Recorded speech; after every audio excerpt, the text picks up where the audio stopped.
హల్లెలూయా. అందరం కళ్ళు మూసుకుందాం, దేవుణ్ణి అడుగుదాం, దేవా నాతో మాట్లాడని అడుగుదాం, దేవునితో మాట్లాడదాం. అందరం మాట్లాడండి. నీ దేవుడైన యేసు ప్రభుతో మాట్లాడండి, నీ తండ్రితో మాట్లాడండి. నాతో మాట్లాడు దేవా, నాతో మాట్లాడు డాడీ, నాతో మాట్లాడు. ఈరోజు దేవుడు నీతో మాట్లాడాలనుకుంటుండు, బాప్తిజం గురించి మాట్లాడాలనుకుంటుండు, బాప్తిజం గురించిన సత్యం నీకు తెలియపరచాలనుకుంటుండు. అడుగు దేవుని, అడుగు దేవా నాతో మాట్లాడు, నన్ను బలపరచు, నన్ను స్థిరపరచు. అడగండి, దేవుణ్ణి అడగండి. ఆయన మాట్లాడే దేవుడు రాయి కాదు, చెట్టు కాదు, నిజమైన దేవుని దగ్గరికి నువ్వు వచ్చినావు కాబట్టి అడగండి, దేవుణ్ణి అడగండి. దేవునితో మాట్లాడాలనుకుంటున్నాడు, బాప్తిజం గురించి మీకు చెప్పాలనుకుంటున్నాడు.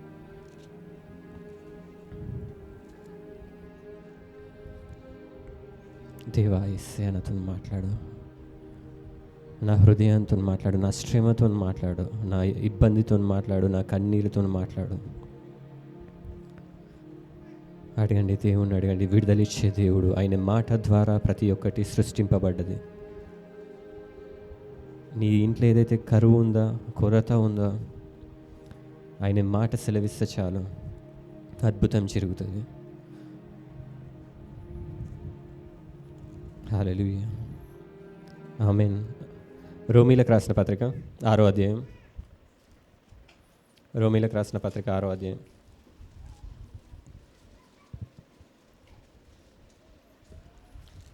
రోమీలకు రాసిన పత్రిక 6వ అధ్యాయము 3వ వచనం 4వ వచనం.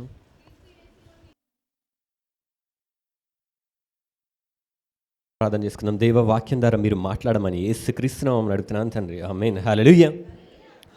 లాస్ట్ టైం నేను వాక్యం చెప్పిన గుర్తుందా మీ అందరికీ?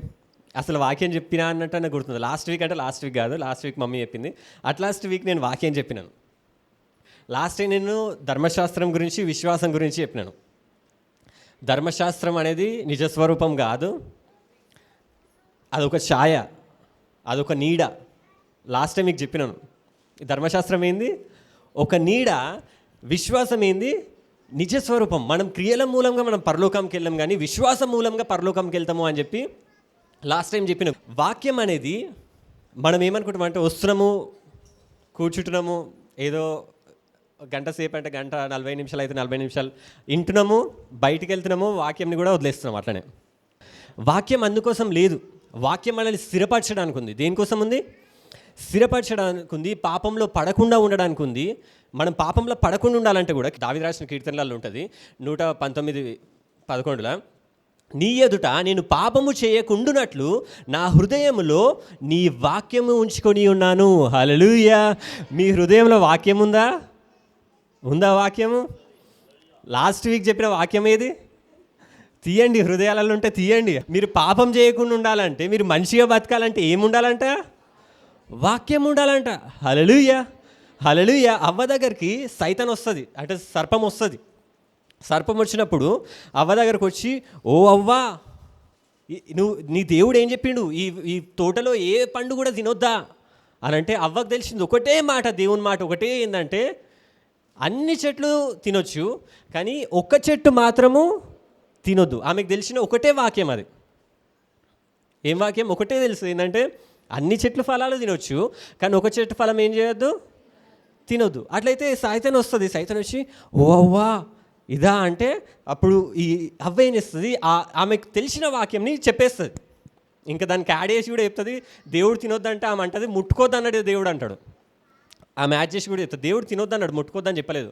ముట్టుకోగానే తినొద్దు అంటాడు. ఆమె ఏమంటదంటే, నా దేవుడు దాన్ని ముట్టుకోనా కూడా ముట్టుకోద్దు అని చెప్పిడని ఈమె చెప్తుంది. తర్వాత మళ్ళీ సైతాన్ అది చెప్పగానే సైతాన్ ఏం చేస్తుందంటే మళ్ళీ ఇంకా మాట్లాడుతూనే ఉంటుంది. అవునా, ఇట్లనా అట్లనా అనే వారికి ఆమె దగ్గర వాక్యాలు లేవు. ఆమెకు తెలిసింది ఒకటే వాక్యము. ఏంది? దేవుని వాక్యం ఏంది? తోటలో ఉన్న ఏ పండునైనా తినొచ్చు కానీ ఒక పండును మాత్రం తినొద్దని సైతాన్ వచ్చినప్పుడు ఆ వాక్యం అనేసింది. తర్వాత సైతాన్ మాట్లాడుతూ ఉంటే ఈమె దగ్గర వాక్యం లేదు ఇక. అదే అందుకోసం ఏమైందంటే, ఆమె సైతాన్ చెప్పిన మాట విన్నది, శ్రమలలో పడిపోయింది. పాపంలో పడకుండా ఉండాలంటే ఏమి ఉండాలని చెప్పిన? ఇప్పుడు ఆమె హృదయంలో ఉంది ఆ వాక్యము, ఒకటి ఉంది, అది చెప్పేసిన తర్వాత అంతా లేదు, వాక్యం లేదు. ఇక లేకపోయే వరకు ఆమె పాపంలా పడిపోయింది. యేసుప్రభు కూడా మనకు మాదిరిగా వచ్చినప్పుడు యేసుప్రభు దగ్గర కూడా అదే సైతాన్ మళ్ళీ వచ్చింది. యేసుప్రభు 40 రోజులు ఉపవాసం ఉంటాడు. ఉపవాసం ఉన్నాక ఆకలి అవుతుంది యేసుప్రభుకి. 40 days ఏం తినకుండా ఉంటాడు, 40 రోజులు ఏం తినకుండా ఉంటాడు. అప్పుడు సైతాన్ యేసుప్రభు దగ్గరకు వస్తుంది, వచ్చి ఓ యేసు, నువ్వు దేవుని కుమారుడవు అయితే, ఆకలి అవుతుంది. ఇప్పుడు యేసుప్రభుకి ఏమవుతుంది, ఆకలి అవుతుంది. నువ్వు దేవుని కుమారుడవు అయితే, ఇప్పుడు ఫాస్టింగ్ కూడా అయిపోయింది, ఫాస్టింగ్ ఏం బ్రేక్ చేయమంటలేదు, ఫాస్టింగ్ అయిపోయింది, 40 days అయిపోయింది, ఫాస్టింగ్ అయిపోయింది. అయిపోయాక నువ్వు దేవుని కుమారుడవు అయితే, మంచినే మాట్లాడుతుంది సైతాన్ కూడా. ఇట్లా ఓ యేసు ఇట్లా మాట్లాడదు. ఎట్లా అంటే సైతాన్ మంచిగా భుజగించుకోవడానికి చూస్తుంది మన వినేటట్టు. ఓ యేసు ప్రభువా అంటే భయపడొరుకుతారు. అంటే యేసుప్రభు ఎట్లైనా భయపడొరకడానికి అంటే మనుషుల దగ్గరికి అట్లా వస్తుంది. ఓ యేసు, రాయిని రొట్టెలు చేసుకొని తిను, ఆకలి అవుతుందిగా పాపం అంటే యేసుప్రభు అంటాడు మంచిగా, ఆయన సైతానికి వాక్యంతోనే ఆన్సర్ చెప్తాడు. సాతానా, మనిషి రొట్టె వలన కాదు ప్రతి మాట వలన జీవించిన. హల్లెలూయా. మనిషి యేసుప్రభు వాక్యం తెలుసు, అది వ్రాయబడి ఉన్నది కదా అని వాక్యం చెప్పిండు. మళ్ళీ సైతాన్ ఏం చేసింది, ఇంకో చెప్పింది, నువ్వు ఇదంతా ఎందుకు చేస్తున్నావు, అందరినీ నీ సైడ్ తిప్పుకోవాలనుకుంటున్నావు కదా, అందరినీ దగ్గరికి రావాలనుకుంటున్నావు కదా, నేను ఇచ్చేస్తా, నా దగ్గర ఈ జనాలందరూ మా వాళ్ళే, తీసేసుకో, అందరు పాప బంధకాలనే ఉన్నారు, తీసేసుకో, ఈ జనాలందరూ తీసేసుకో, నీకేం కావాలంటే అది ఇస్తా, నువ్వు నాకు మొక్కు, నా కాళ్ళకు మొక్కు అన్నప్పుడు యేసుప్రభు మళ్ళీ చెప్తాడు, నీకు తెలియదా వాక్యంలో ఏం రాసి ఉంది, నీ దేవుడైన యెహోవాను తప్ప, నీ ప్రభువైన దేవుణ్ణి తప్ప ఎవరిని సేవించొద్దు, ఆయనకే మొక్కాలని చెప్పి మళ్ళీ వాక్యంతోనే కొడతాడు. అలాగే మళ్ళీ సైతాన్ ఏం చేస్తుంది అంటే, మళ్ళీ అంటే ఏమంటే, ఫస్ట్ టైం వచ్చినప్పుడు వాక్యంతో కొట్టిండు, సెకండ్ టైం వచ్చినప్పుడు వాక్యంతో కొట్టిండు, థర్డ్ టైం వచ్చింది సైతాన్ వచ్చి, సరే మొక్కకి ఇవన్నీ చేయకు, నువ్వు మొక్కకు ఆ రాళ్ళను రొట్టెలు చేసి తినకు, కానీ ఇగో పైనుంచి దుంకు, నీ దేవుడు గొప్పోడు అంటున్నావు కదా, పైనుంచి దుంకు, నీ దేవుడు వచ్చి పట్టుకుంటాడేమో నిన్ను. ఎందుకంటే కీర్తనలలో రాసి ఉంటుంది, నీ కాళ్ళకి రాయి తగలకుండా దేవుడు కాపాడతాడని ఉంది కదా, దూతల చేతులు ఎత్తి పట్టుకుంటారని ఉంటుంది కదా, ఆ వాక్యం నెరవేరుతుందేమో చూడు అన్నప్పుడు, అప్పుడు కూడా యేసుప్రభు వాక్యంతోనే ఆన్సర్ ఇస్తాడు, నీ ప్రభువైన దేవుని శోధించొద్దని వ్రాయబడలేదా అని చెప్పి. హల్లెలూయా. అంటే వాక్యం యేసుప్రభుకు ఉంది, తెలుసు, కాబట్టి సైతాన్ పెట్టిన శ్రమలన్నిటికీ వాక్యంతో ఆన్సర్ ఇచ్చుకుంటూ వెళ్తూ ఉన్నాడు. హల్లెలూయా. మీరు కూడా ఇది ఎందుకు వస్తారు తెలుసా, మీ హృదయంలో ఏం దాచిపెట్టుకోవాలంటే వాక్యము. వాక్యం లేకపోతే సైతాన్ వచ్చిందనుకో అవ్వలాగా పడిపోతారు. ఒకసారి ఒక వాక్యం అంటారేమో, తర్వాత ఇంకోటి వరకు వాక్యం ఉండదు. ఇక సైతాన్ని దేనితో కొట్టాలి, వాక్యంతో కొట్టాలి, అది మీ దగ్గర నుంచి వెళ్ళిపోతుంది. హల్లెలూయా. యేసుప్రభువు అంటారు, మీరు ప్రార్థన చేయనప్పుడల్లా వాక్యం ఎత్తి పట్టుకొని ప్రార్థన చేయమంటాడు. హల్లెలూయా. మీకు ప్రార్థన చేసినప్పుడు వాక్యం తెలియాలి, వాక్యానుసారంగా ప్రార్థన చేయాలి మనం. హల్లెలూయా. ఒక సిస్టర్ ఉంది, ఆమె వాక్యంతో సైతాన్ని ఎదిరించు అని ఆమెకి ఎట్లా అర్థమైందేమో, మన బోడుపల్లినే ఉండే ఆమె దగ్గరికి ఒక దయ్యం పట్టిన ఆమె వెళ్ళింది. దయ్యం పట్టిన ఆమె వెళ్ళినప్పుడు ఆమె ఏం చేసిందంటే, వాక్యంతో కొట్టాలి కదా సైతాన్ని. అలా అయితే ఏం చేసిందంటే, ఆమె బైబిల్ తీసుకొని ఆ దయ్యం ఊ అని ఊతా ఉంటే బైబిల్ తీసుకొని మెడల మీద పటా పటా పటా కొడుతూనే ఉందంట. ఇది జరిగింది బోడుపల్లనే కొన్ని ఇయర్స్ బ్యాక్, 10-15 years బ్యాక్. కొట్టిందంట, ఆమె ఊతా ఉందంట, ఓ పోస్ అవుతానా అని బైబిల్ తీసుకొని కొడుతూనే ఉందంట. దేంతో కొట్టమన్నాడు బైబిల్లో, వాక్యం. ఆమె దేంతో కొడుతుంది, ఆమెకు అట్లా అర్థమైంది, వాక్యంతో కొట్టమంటే బైబిల్తో కొట్టాలని. కొట్టింది మెడల మీద కొడితే ఆ దయ్యం పోలేదు, కానీ ఆమె మెడలు పోయినాయి, మెడలు ఇంత ఉబ్బినాయి ఆమె, ఇంత నెక్స్ట్ డే కల్లా ఇంత వాసినాయి మెడలు. ఆమె దగ్గరకు వచ్చిన వాళ్ళందరినీ కూడా, ఆమె దగ్గరకు ఎవరైనా వచ్చిరనుకో బైబిల్ తీసుకుంటుంది, నాకు తలకాయ వస్తుందంటే తలకాయ మీద కొట్టుడే, వాక్యం తీసుకొని ఏం తీసుకొని ఆమె మెడలు వాసినాయి. అట్లయితే తర్వాత ఆమె ఏం చేసిందంటే మమ్మీ దగ్గరకు వచ్చింది. ఆ మెడలు వాసినాక తెలిసింది, అరే ఇట్లా అయింది, దయ్యం పోలేదు, ఆమె మెడలు ఆగమైనాయి. మమ్మీ దగ్గరకు వస్తే మమ్మీ ప్రార్థన చేసింది, ఆమె మంచిగా అయిపోయింది, దయ్యం పోయింది ఆమెది. అలాయితే ఈ విషయము ఆ దయ్యాలలో కొట్టడం ఆమెకు తెలిసింది. అంటే వాక్యంతో దయ్యాలలో కొట్టడం అంటే వాక్యంతో కొట్టడం ఆమెకు తెలిసింది. ఆ వాక్యంతో నిలగొట్టడం ఆమెకు తెలిసి ఆమె మమ్మీకి ఫోన్ చేసి, ఇప్పుడు కూడా ఏమైనా ప్రాబ్లమ్స్ వస్తే ఆమె మమ్మీకి ఫోన్ చేస్తుంది ఇప్పుడు కూడా. హల్లెలూయా. అంటే వాక్యంతో కొట్టుమంటే ఎట్లా కొట్టాలి, వాక్యం నీ హృదయంలో ఉంచుకొని కొట్టాలి, దీంతో కొట్టకండి. వాక్యం నీ దగ్గర ఉంచుకో అని అంటే పనుకునేటప్పుడు ఏం చేస్తారు, పక్కన పెట్టుకోను అనుకుంటారు. బైబిల్ పక్కన పెట్టుకుంటే కాదు, నీ హృదయం అనే పలక మీద ఏముండాలంట? వాక్యం ఉండాలంట. హల్లెలూయా, హల్లెలూయా. ఆమె దగ్గరికి వెళ్ళి బైబిల్ తీసుకొని కొడితే ఏం అద్భుతాలు జరగలేదు. మమ్మీ ప్రార్థన చేసింది, మమ్మీకి సత్యం తెలుసు, సామాన్య చెప్పిన సత్యం తెలుసు. ఆ సత్యం ద్వారానే మన సంఘం కట్టబడ్డది. హల్లెలూయా. దాని ద్వారా ఏసునామములో పో సైతానా అంటే పోయింది. ఆమె ఆమె ఆమె వాక్యంతో కొట్టిన మమ్మీకి ఇప్పుడు ఫోన్ చేసి ప్రేర్ చేయించుకుంటుంది ఇప్పుడు కూడా. హల్లెలూయా. ఎందుకంటే మమ్మీ హృదయంలో ఏముంది? వాక్యం ఉంది. మీ హృదయంలో ఏముండాలి? హల్లెలూయా, హల్లెలూయా. మీరు వాక్యం వినడానికి వస్తున్నారంటే మీరు బలంగా తయారవుతున్నట్టు. హల్లెలూయా. వాక్యం ఏమేం చేస్తుందంటే ఆ కీర్తనలు దాంట్లోనే ఉంటుంది 25లో, నా ప్రాణము మంటిని హత్తుకొనుచున్నది, నీ వాక్యము చేత నన్ను బ్రతికింపుము. హల్లెలూయా. మనం ఒక్కొక్కసారి కృంగిపోయి ఉంటాం, ఒక్కొక్కసారి చాలా బాధలలో ఉంటాం కదా. మంటిని అంటే లో వెళ్ళిపోయింది, తక్కువ అయిపోయింది, నేను దీన పరిస్థితిలోకి వెళ్ళిపోయినా, దిగజారిపోయిన దేవా అంటే ఆ వర్ష ఏమని చెప్తుందంటే అట్లాంటి మంటిని అత్తుకుండా కానీ నీ వాక్యం చేత నన్ను బ్రతికింపుము. హల్లెలూయా. ఎవరైతే లో స్టేట్లు ఉన్నారో, ఎవరైతే బాధలతో ఉన్నారో వాళ్ళని కూడా బలపరిచేది అంటే వాక్యమే. హల్లెలూయా, హల్లెలూయా. ఇంకో 28వ వచనంలో కూడా ఉంటుంది, మంచి రాసి ఉంటుంది, వ్యసనముల వలన నా ప్రాణము నీరైపోయాను. హల్లెలూయా. చాలా మందికి వ్యసనాలు ఉంటాయి. కొందరికి తాగుడి ఒక వ్యసనము, కొందరికి ఫోన్ ఒక వ్యసనము, కొందరికి సీరియల్ ఒక వ్యసనము, కొందరికి ఒక్కొక్కరికి ఒక్కొక్క వ్యసనం, ఏదో ఒక వ్యసనం అంటే అలా నుంచి బయటికి రాలేకపోతారు వాళ్ళు. దేవా నేను బయటికి రాలేకపోతున్నా, ఆ వ్యసనాలన్నిటి నుంచి నాకు నచ్చుతలేవు అవన్నీ, నేను బయటికి రాలేకపోతున్నా అని అనిపిస్తుంది కదా. ఆ వ్యసనాల నుంచి బయటికి రావాలంటే కూడా ఆన్సర్ ఏంటంట? వ్యసనముల వలన నా ప్రాణము నీరైపోయాను. హల్లెలూయా. వాటి వలన నేను కృంగిపోయినా, నీరైపోయినా, నీ వాక్యము చేత నన్ను స్థిరపరచుము. హల్లెలూయా. వాక్యం ఎంత ఇంపార్టెంట్ కదా.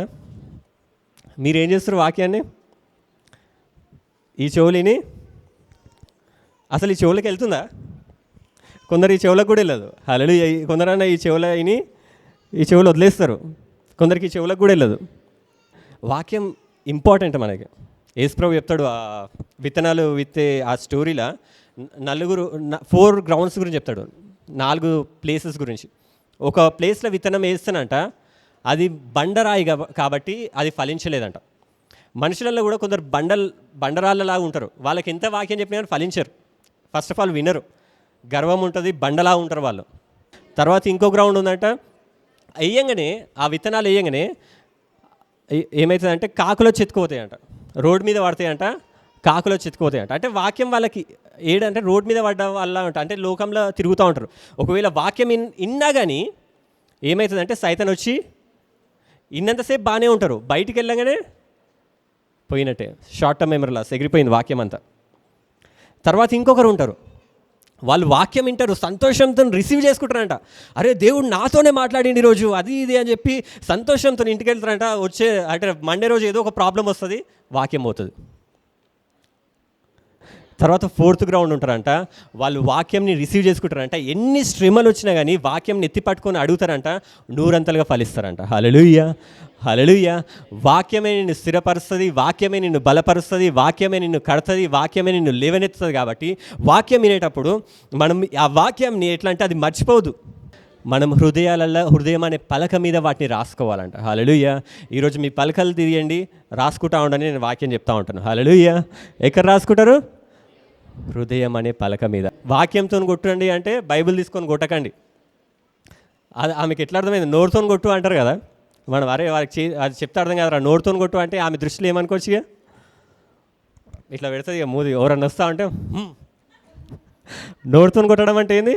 మూతుతో కొట్టడమా? దారా కొడతా విషయం అని మూతుతో కొట్టడమా? డబ్బుతో కొట్టడం అంటే అర్థమైంది?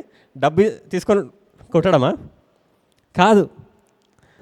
వాక్యంతో కొట్టడం అంటే కూడా బైబిల్ని పక్కన పెట్టుకోనో, లేకపోతే బైబిల్ భయం కాగానే, కొందరు భయం కాగానే బైబిల్ని గట్టిగా పట్టుకుంటారు. బైబిల్ని పట్టుకుంటే ఏం రాదు, నీ లోపల ఉన్న వాక్యంని తీయాలి. ఏ తెగులు నా గుడారం సమీపించదు, ఏ తెగులు నా గుడారం, యెహోవా నా కాపరి నాకులేం కదా, ఇది వాక్యం. హల్లెలూయా. బైబిల్ని దగ్గర పెట్టుకుంటే పేజెస్, ఒక బుక్ అట్ట. మనం వాక్యంలోకి వెళ్ళిపోదాం, అసలైన వాక్యంలోకి వెళ్ళిపోదాం. ఈరోజు బాప్తిజం గురించి చెప్దాం అనుకుంటున్నా. ఏంటంటే విశ్వాసం గురించి నేను ఫస్ట్ టైం చెప్పినాను,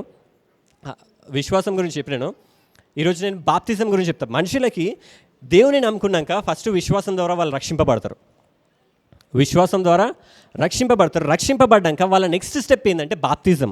అందుకోసం నేను విశ్వాసం గురించి చెప్పిన లాస్ట్ 2 వారాలు విశ్వాసం గురించి చెప్పినాను.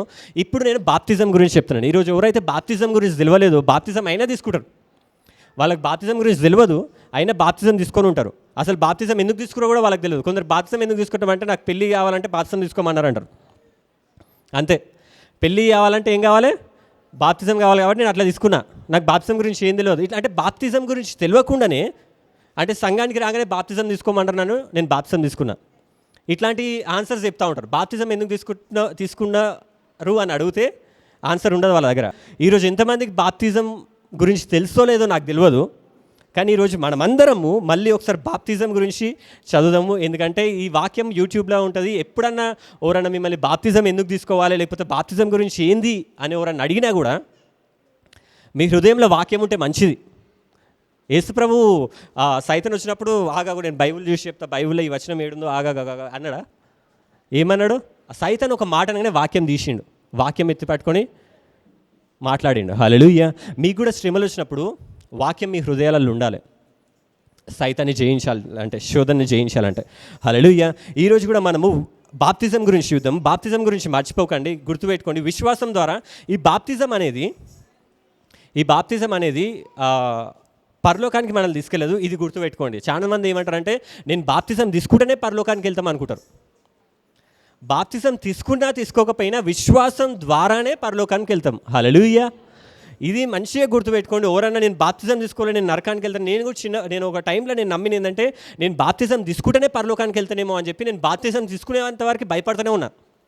నేను ఎత్తబడుతున్నా లేదా ఆడికి వెళ్ళేంత ముందు బాప్తిజం ట్యాంక్ తీసుకునే నేనైతే జస్టిన్ వాళ్ళనైతే వాళ్ళు బాప్తిజం తీసుకోవడానికి వెళ్ళేటప్పుడు నేను వాళ్ళని భయపెట్టించిన. ఏంటంటే ఆ రోజు వర్షం పడేటట్టు ఉండే, ఉరుములు మెరుపులు వస్తూ ఉన్నాయి.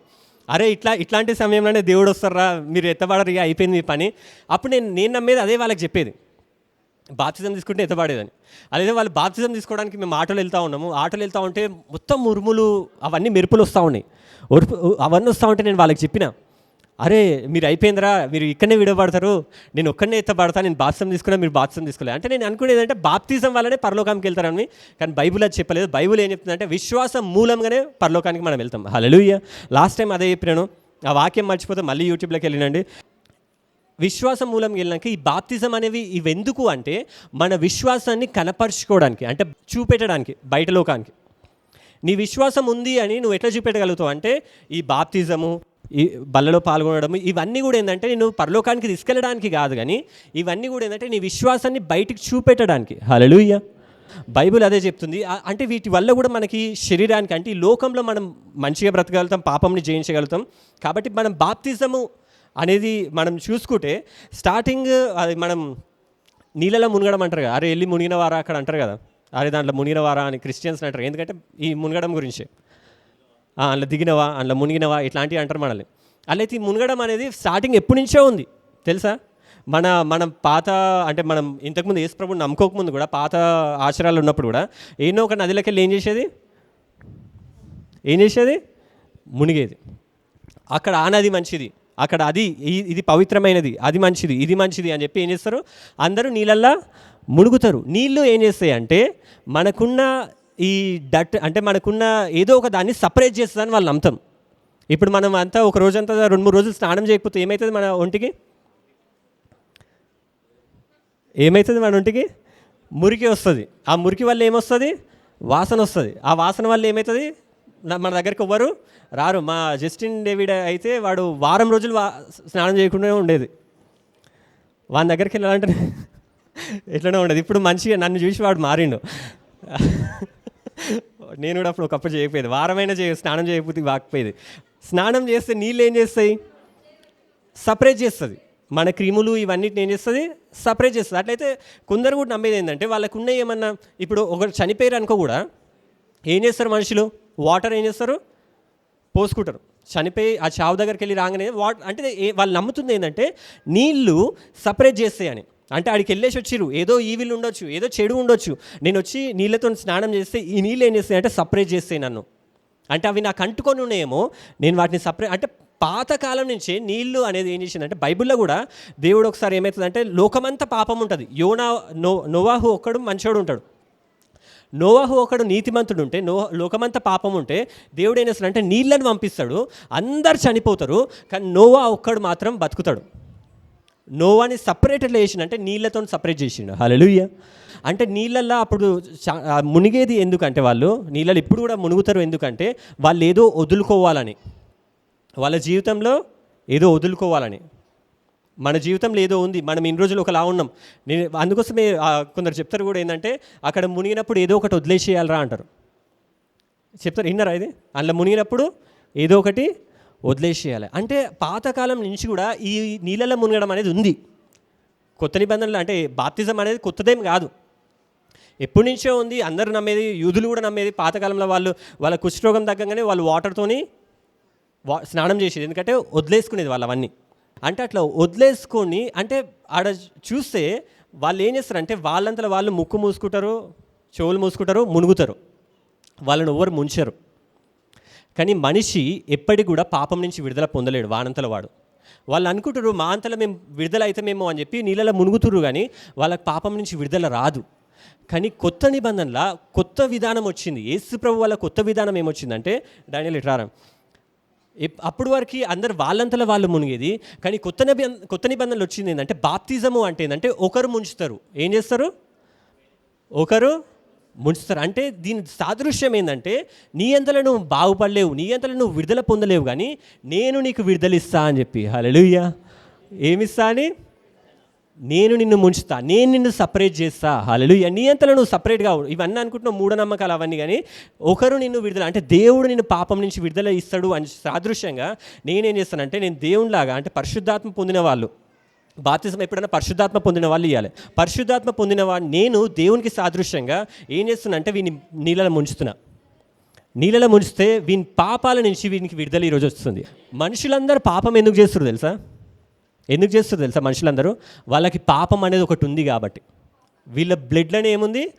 పాపం ఉంది. మనుషులందరూ శరీరంలో పాపం ఉంది కాబట్టి అందరు పాపాలు చేసుకుంటూ వస్తూ ఉన్నారు. వాళ్ళు అరే నువ్వు ఎందుకు ఇంత పాపం చేస్తున్నావు అంటే, వీడు పాపం చేస్తాడు, వీళ్ళకి తప్పదు. ఇప్పుడు ఒకడు ఫుల్ తాగుపోతాడు, వాడు ఫుల్ తాగి మీ దగ్గరకు వచ్చినాక ఊతా ఉన్నాడు, ఇట్లా అంటా ఉంటే మీరు ఏం చేస్తారు?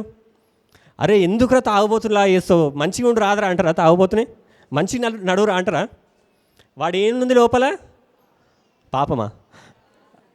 తాగడం వాడి లోపల ఏముంది? అందుకోసం వాడు ఏం చేస్తుండో డ్యాన్స్ చేస్తూ ఉండు. అరే ఇట్లుండకరా నువ్వు మంచి, వానికి ఎంత చెప్పినా వింటాడా? అట్లా చెప్తే దాని అర్థమైంది, నీకు తెలివి ఉందా? లేదు. తాగుబోతున్న దగ్గరికి వెళ్ళి నిలవర్రయ్య, ఆడికెళ్ళు. తాగుబోతున్న దగ్గరికి వెళ్ళి నువ్వు తాగకరా అంటే వాడు అంటాడు, ఇట్లనే అంటాడు. ఎందుకు? వాడి లోపల ఏముంది? మందు ఉంది కాబట్టి వాడు అట్లా చేస్తుండు. పాపం ఉంది కాబట్టి లోకమంతా పాపం చేస్తుంది. మనం అనుకోవచ్చు అరే వీడు ఎందుకు ఇట్లా ఉంటుండు అంటే, అందరూ ఏంటంటే పాపంకి బానిసలు. మనమందరం ఆదం చేసిన పాపం వల్ల అందరు మనుషులు ఏమైనారంటే పాపానికి బానిసలు అయిపోయారు. బానిసలు అంటే యజమాని ఎట్లా చెప్తే వాడు అట్లా వినాలి. యజమాని ఎవరు? పాపం అనేది ఒకటి ఏం చేసిందంటే మనల్ని ఏల్తా ఉంది. మరణము పాపము ఏం చేస్తుందంటే లోకమంతా ఏల్తా ఉంది, వాళ్ళని మనుషులని ఏల్తా ఉంది. మనము పాపం చెయ్యొద్దు అనుకున్నా, కానీ పాపం ఎందుకు చేస్తారంటే మనుషులు, యజమాని ఎవరు వాళ్ళకి? పాపము, మరణం ఏల్తా ఉంది అందరినీ. పాపం ఏల్తా ఉంది కాబట్టి, లోపల పాపం ఉంది కాబట్టి అందరు ఏమవుతారు అంటే పాపం చేసుకుంటూనే ఉండరు. ఇక వాళ్ళు బయటికి రాలేకపోతున్నారు. ఎందుకంటే వాళ్ళ యజమాని ఎవరు అంటే పాపము కాబట్టి. ఇప్పుడు మీ యజమాని ఎవరు? పాపమా యేసుప్రభా? ఎందుకంటే విశ్వాసం ద్వారా మీరు రక్షింపబడ్డారు కాబట్టి. హల్లెలూయా. బాప్తిజం ఎందుకంటే, రోమియోలకు రాసిన పత్రిక మళ్ళీ ఒకసారి చూద్దాం, 6వ అధ్యాయము. మనిషి ఏనండి, హల్లెలూయా, మీకు ఎప్పటికి గుర్తుండిపోవాలి బాప్తిజం అంటే ఏందని. బాప్తిజం తీసుకుంటే ఏమవుతుందంటే తెలుసా? క్రీస్తు యేసులోనికి బాప్తిజం పొందిన మనమందరము ఆయన మరణములోనికి బాప్తిజం పొందితిమని మీరు ఎరుగరా? కాబట్టి తండ్రి మహిమ వలన క్రీస్తు మృతులలో నుండి ఎలాగూ లేపబడెనో అలాగే మనమును నూతన జీవము పొందిన వారమై నడుచుకున్నట్లు మనం బాప్తిజము వలన మరణములో పాలు పొందుటకై ఆయనతో కూడా పాతి పెట్టబడితిమి. హల్లెలూయా. అట్లయితే ఇప్పుడు ఏమవుతుంది అంటే, ఎప్పుడైతే నేను ఏ నామంలో ఇస్తున్నా? యేసుక్రీస్తు నామంలో ఇస్తున్నాను. బాప్తిజం ఏ నామంలో ఇస్తున్నాను? యేసుక్రీస్తు నామంలో ఇస్తున్నాను. యేసుక్రీస్తు నామంలో బాప్తిజం ఏ నామంలో ఇస్తున్నాను? యేసుక్రీస్తు నామంలో బాప్తిజం ఇస్తున్నా అంటే దాని అర్థం ఏంటంటే, వీడు పాపంకి బానిస. ఎవరు వీడు? పాపంకి ఇన్ని రోజులు పాపం ఎట్లా చెప్తే అట్లా విన్నాడు. పాపం వీడిని అంటుకొనే ఉంది. ఏం చేసింది? అరే ఇట్లా చేయరా అట్లా చేయరా అంటే చేస్తూ ఉన్నాడు. కానీ ఏమైందంటే వీనికి జీవితం నచ్చలేదు. బానిసలు అంటే చనిపోయే వరకు వాళ్ళతోనే ఉండాలి. బానిసలకు ఎప్పుడు విడుదల వస్తుంది తెలుసా? వీడు చనిపోయినప్పుడే. వీడు చనిపోయినప్పుడు వీని దగ్గరికి వెళ్ళి మళ్ళీ పాపం అయ్యే లేరా, అరే అప్పులు చేసినోడు చచ్చిపోయాడు. ఆ అప్పులోడు వచ్చి అరే నాకు పైసలు ఇరా అంటాడా? ఒకసారి ఒక కేసీఆర్ మన ముఖ్యమంత్రి గారు ఒకసారి, అంటే పాత ముఖ్యమంత్రి మాజీ ముఖ్యమంత్రి గారు ఒకసారి ఏం చెప్పిండంటే ఒక ఆయన చెప్పే స్పీచ్లో ఒకటి చెప్పిండు. ఏం చెప్పిండంటే ఒకసారి అంట ఒక ఆయనంట ఒక బాడీ ఉందంట, ఒక శవం ఉందంట, అందరు ఆ చావుకి వెళ్ళిరంట. అందరు చావుకి వెళ్తే అందరిలో ఒక అతను వచ్చి ఇంకొక ఆయన అడిగినంట ఆయన ఎట్లా చనిపోయిండు అని. ఒక శవం దగ్గరికి వెళ్ళి ఈయన ఎట్లా చనిపోయిండు అంటే అప్పుడు చెప్పిండంటే ఈ పక్కన ఆయన చెప్పిండంటే ఆయన ఎట్లా చనిపోయిండు అంటే ఏమంటారు, ఏదో బండి మీద వెళ్తూ ఉంటే ఒక లారీలో ఏదో ఒక రాడ్, ఏదో షార్ప్ రాడ్ ఉంటే వచ్చి ఇక్కడ కరెక్ట్ కణతకి ఈడ దాకిందంట. ఈడ తాకంగానే చనిపోయాడని చెప్పిండంట. ఏమని చెప్పిండు? ఈడ దాకంగానే చనిపోయాడని చెప్పిండంట. అప్పుడు అరే ఈడ దాకిందా అంటే అవును ఈడ దాకింది అంటే నయమైంది, కన్నుకు దాకితే కన్ను పోయేది అన్నాడంట. ఏమన్నాడు? కన్నుకు దాకితే నయమైంది, కన్నుకు దాకితే అరే ప్రాణమే అయింది ఈడ దాకి. కన్నుకు దాకితే ఏమైందంట? అరే నయమైంది. చచ్చిపోయినాక కన్ను ఉంటేంది లేకపోతేంది. ఎంత తెలియదు మన వాళ్ళు. కేసీఆర్ గారికి చెప్పిండు. అలా నాకు అరే ఇట్లాంటి వాళ్ళు కూడా ఉంటారా అనిపించింది నాకు. నయం కన్ను పోయేది అనిపించింది అంట. అంటే చనిపోయినాక ఇంకేమైనా ఉందా? ఏం లేదు. అలా అయితే పాపము బతుకున్నప్పుడు వరకే, వీడు బతుకున్నంత వరకే వీడి మీద నాయకత్వం ఇస్తూ ఉంటుంది. వీడు చచ్చిపోయాడు అనుకో ఇంకా అవసరం లేదు. అట్లయితే యేసు ప్రభు నామంలో బాప్తిజం తీసుకోవడం అంటే ఏంటంటే, నేను వచ్చి యేసు నామంలో మునుగు అంటే దాని అర్థం ఏంటంటే యేసు ప్రభు నామంలో మునిగిండు, యేసు ప్రభు నామంలో లేచిండు అంటే యేసు ప్రభు ఎట్లయితే చనిపోయిండో అట్లా వీడు కూడా చనిపోయినట్టుగా అయిపోయింది. వీని బ్రతికేమైపోయింది? అయిపోయింది. వీడు చనిపోయిండు. బాప్తిజం అంటే ఏంటంటే నీళ్ళలో మునగడము అంటే ఏంటంటే నీ పాత జీవితం నీకు సపరేట్ అయిపోయిందిగా, వెళ్ళిపోయిందిగా. నువ్వు పాతను కాదు. ఇప్పుడు బాప్తిజం తీసుకున్న వాళ్ళు ఎవరైనా కానీ వాళ్ళు చిన్నప్పుడు ఉన్న వాళ్ళు కాదు. అప్పుడే మీరు చచ్చిపోయారు. అర్థమవుతుంది? ఎప్పుడు చనిపోయారు మీరు? ఎంతమంది బాప్తిజం తీసుకుని ఒకసారి చేతులు లేపండి. అరే ఎంత అద్భుతం! మన సంఘంలో అందరూ అద్భుతంగా బాప్తిజం తీసుకున్నారు. మీ అందరూ ఇది ఈ రోజు నుంచి ఎంత పవర్ఫుల్గా తయారు కావాలంటే ఈ వాక్యం ద్వారా మీరు మరణాన్ని కూడా, ఈ వాక్యం కరెక్ట్ అంటే మరణానికి కూడా భయపడరు మీరు. అయితే నేను ఏం చేసిన అంటే యేసు నామంలో బాప్తిజం వీనికి ఇచ్చిన అంటే దాని అర్థం ఏంటంటే వీని పాత జీవితం పోయింది, వీడు యేసు ప్రభులాగా ఇప్పుడు లేస్తుండు. ఎట్లా లేస్తుండు? మునగడం డానియల్ లాగా మునిగిండు, లేవడం ఎట్లా లేస్తుండు అంటే చనిపోయింది ఇక వీడు. డానియల్ అంటే ఏమైంది? స్టార్టింగ్ మహర్షి అని ఉండే ఆయన పేరు, మన మహర్షి అని వెళ్తాం.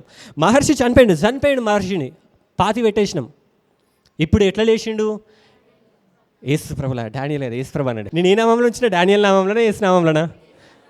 మహర్షిని ముంచిన యేసు నామంలో ఎవరు లేచిరు ఇప్పుడు? యేసు ప్రభు. హల్లెలూయా. ఎవరు లేచిరు? ఇంతకుముందు ఎవరుండే? మహర్షి ఉండే. మహర్షి మునిగిండు, యేసు ప్రభులాగా లేచిండు. అదే చెప్తుంది. ఏమని చెప్తుంది అంటే బైబిల్ అదే చెప్తుంది. నువ్వు యేసు ప్రభులో బాప్తిజం తీసుకున్నావు అంటే యేసు ప్రభు ఏదైతే అనుభవించిండో అవన్నీ నువ్వు అనుభవించినట్టు. యేసు ప్రభు సిలువకి ఎక్కిండా, ఆ సిలువ నువ్వు ఎక్కినట్టు. యేసు ప్రభుని చంపేసిరా, నువ్వు చనిపోయినట్టు. యేసు ప్రభుని పాతిపెట్టిరా, నువ్వు పాతిపెట్టబడ్డప్పుడు. యేసు ప్రభు తిరిగి లేచిండా, నువ్వు తిరిగి లేచినట్టు. యేసు ప్రభు ఇప్పుడు ఎక్కడున్నాడు? నువ్వు పరలోకంలో ఉన్నట్టు. హల్లెలూయా. యేసు ప్రభుకి ఎన్ని శక్తులు ఉన్నాయో, ఎన్ని పవర్స్ ఉన్నాయో, ఎంత మహిమ ఉందో, ఎంత ఆయన అథారిటీ ఉందో అవన్నీ కూడా నీకు ఉన్నట్టేనంట. అదే వాక్యం అదే చెప్తుంది. యేసు ప్రభులో మనం చనిపోవడం బాప్తిజం అంటే ఏంటంటే మనమందరం ఆయన మరణంలోనికి బాప్తిజం పొందింది. అంటే ఆయన చనిపోయినంటే నువ్వు కూడా చనిపోయినట్టు ఆయనతో పాటు. మీరు ఎరుగరా? మీకు తెలియదా ఇది కూడా? బాప్తిజం అంటే ఏమనుకుంటారు? ఆయన చనిపోయిందంటే నువ్వు కూడా చనిపోయినావు. కాబట్టి తండ్రి మహిమ వలన క్రీస్తు మృతులలో నుండి ఎలాగూ లేపబడెనో, యేసుప్రభు ఎట్లయితే లేపబడ్డాడో అలాగే మనమును నూతన జీవము పొందిన వారమై నడుచుకున్నట్లు. ఇప్పుడు మీకు ఒక నూతన జీవం ఉందంట. ఏం జీవం ఉంది? ఇప్పుడు నువ్వు బ్రతుకుతున్న బ్రతుకు నీది కాదు. ఎవరిది అది? యేసుప్రభుది. నేను ఇప్పుడు బ్రతుకుతున్నా అంటే నా జీవం ప్రకారం అంటే నేను ఇట్లాంటి నాకు తెలిస్తే నేను అట్లా బతుకుతా. నా జీవం ఏందో నాకు తెలియాలి. మనకంటే ఇప్పుడు యేసుప్రభు ఎట్లయితే బతుకుతుండో ఆ జీవమే మీ లోపల ఉందంట. పాపంకి ఇంక అధికారం ఉందా? పాపం మీద చలామణి చేయగలుగుతుందా? నాయకత్వం చేయలేదు.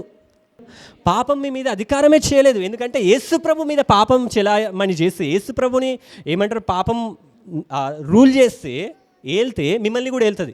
యేసు ప్రభుని ఏళ్తలేదంటే మిమ్మల్ని కూడా ఏలదు. యేసు ప్రభుకి ఎట్లయితున్నాడో అదే జీవం. నువ్వు బాప్తిజం తీసుకున్నప్పుడు నువ్వు చెప్తున్నా ఏంటంటే, నేను చనిపోయినా ఇప్పుడు యేసు ప్రభుకి ఏదైతే ఉన్నదో అవన్నీ కూడా నాకు కూడా ఇప్పుడు వస్తాయి.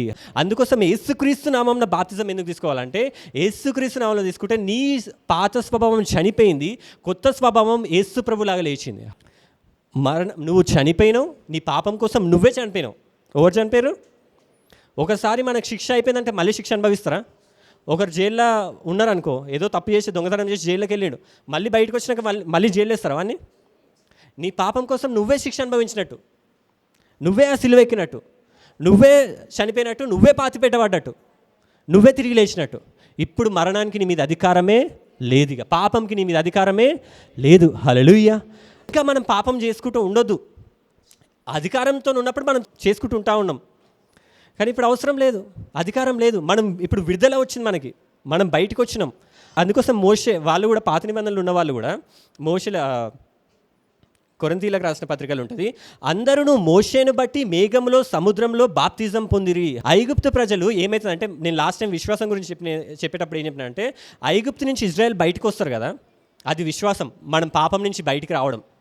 ఐగుప్తుల నుంచి ఇజ్రాయెల్ని మోషే బయటికి తీసుకొస్తాడు దేవుడు, మోషే ద్వారా బయటికి తీసుకొస్తే మనం కూడా దాని సాదృశ్యం ఏంటంటే, మనం కూడా పాపం నుంచి బయటకు వచ్చినాం. ఇక ఐగుప్తు బానిసత్వంలో లేము. కానీ వీళ్ళు వెళ్తూ ఉంటే ఏమైందంటే, ఆ పాపం వెంబడిస్తూనే ఉంది. ఐగుప్తు ప్రజలు వెంబడిస్తూనే ఉన్నారు. ఇంకా విడుదలైతే వచ్చింది, మంచిగానండి. ఏమైంది? విడుదలైతే, ఐగుప్తు నుంచి విడుదలైతే వచ్చింది. కానీ వీళ్ళు వెళ్తూ ఉంటే ఇంకా వాళ్ళు వెంబడిస్తూనే ఉన్నారు. ఐగుప్తు ప్రజలు ఇంకా వెంబడిస్తూనే ఉన్నారు.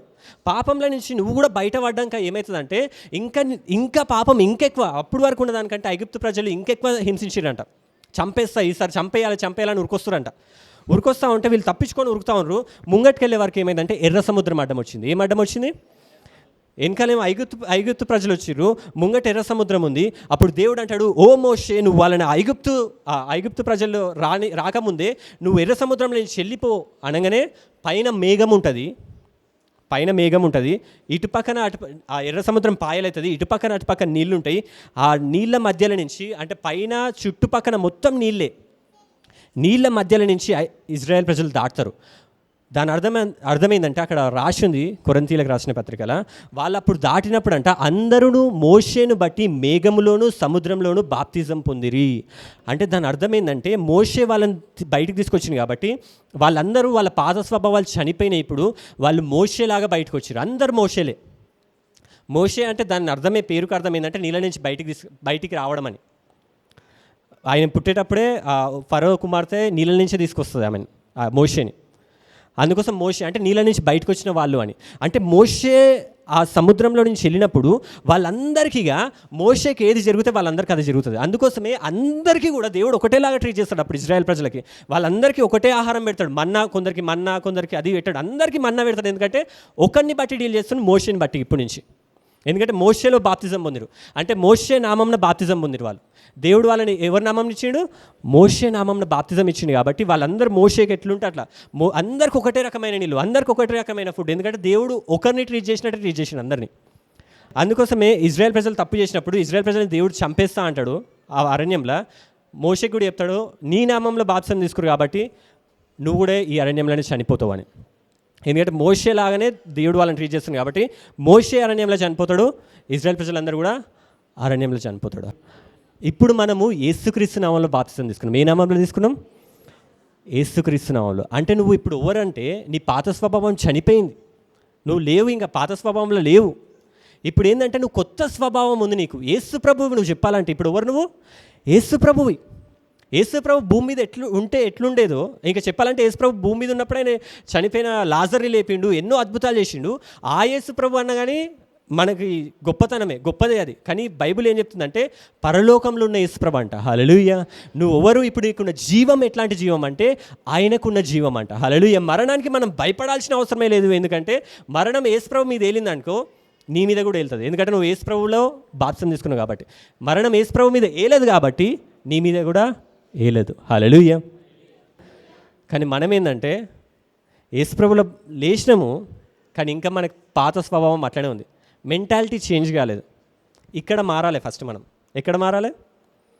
ఇక్కడ మారాలి. నీకు తెలియాలి, అరే నేను యేసుప్రభులాగా మారినా అని. నీకు తెలియకపోతే వేస్టే. అందుకోసం ఏముంది, నువ్వు తెలుసుకొని ఎరిగి మీరు అట్లా నడుచుకోవాలంట. మన నడక అంతా కూడా మంచిగా ఉండాలంటే మనం ఇక్కడ మంచిగా ఉండాలి. చిన్నప్పుడు నాకు అంటే మనం ఎట్లా నమ్ముతే అట్లా భయంతో ఉంటాం. చిన్నప్పుడు నేను మైకిల్ జాక్సన్, రాజశేఖర్ రెడ్డి వీళ్ళు తెలుసు కదా, పెద్ద పెద్ద అంటే వాళ్ళు. మైకిల్ జాక్సన్ పెద్ద అయిన ఇంటర్నేషనల్ డాన్సర్ అయిన. వైఎస్ రాజశేఖర్ రెడ్డి మన ఒకప్పుడు ముఖ్యమంత్రి ఉండే వైఎస్ రాజశేఖర్ రెడ్డి. అట్లయితే వాళ్ళు చనిపోయినాక నేను టీవీలో చూసేది వాళ్ళని. వాళ్ళు చనిపోయిన న్యూస్ వచ్చేది కదా, టీవీలో చూసేది వాళ్ళని. చూసినాక అది చూడగానే నాకు ఏమనిపించింది అంటే, వాళ్ళ శివంని, ఆ బాడీని అదంతా చూసినాక నాకు ఏమనిపించేది అంటే, ఆ వైఎస్ రాజశేఖర్ రెడ్డి నాతోనే ఉన్నాడు అనిపించేది. ఎక్కడో మైకిల్ జాక్సన్ ఎక్కడో వేరే దేశం అయినా కూడా నాతోనే ఉండనిపించేది. నా మెంటాలిటీ ఏముంది, చూసిన అదంతా చూసే వారికి నేను ఏమనుకునేదంటే, ఇప్పుడు మైకిల్ జాక్సన్ నేను శివంని చూసిన అంటే చిన్నప్పుడు నాకు ఏంటంటే, శివం దగ్గరికి వెళ్ళకరా, వెళ్తే ఏమవుతుందంటే ఆ దయ్యం నీ దగ్గరకు వస్తుందని చెప్పి శివాల దగ్గరికి వెళ్ళనీయకపోతున్నాను చిన్నపిల్లల్ని.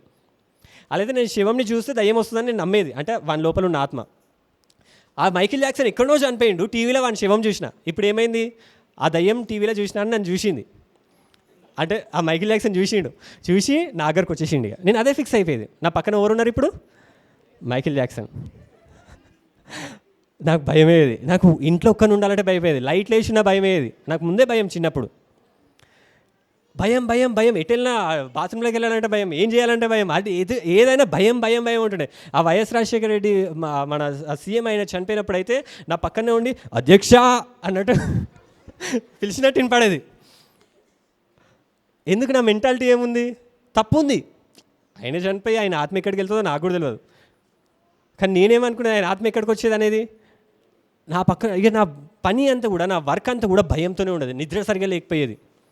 ఇదంతా అబద్ధమా నిజమా? అదంతా అబద్ధం. ఉన్నాడా నిజంగా YS Rajasekhara Reddy? Michael Jackson ఉన్నాడా? కానీ నేనేం నమ్మేది, ఉండని నమ్మేది. కాబట్టి నా వర్క్ అంతా, అంటే నా వాక్ అంతా కూడా, నా నడవడిక అంతా కూడా చేంజ్ అయిపోయేది. భయంతో ఉండేది. నిద్ర సరిగా రాకపోయేది.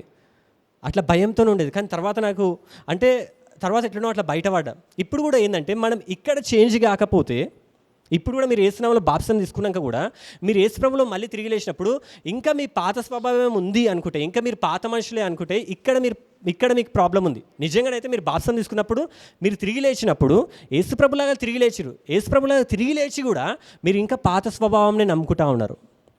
మీరు పాత స్వభావం కాదు. ఒకప్పుడు మీరు భయపడేది, ఇప్పుడు భయపడాల్సిన అవసరం లేదు. మరణానికి కూడా, పాపంకి కూడా మీ మీద అధికారం లేదుగా.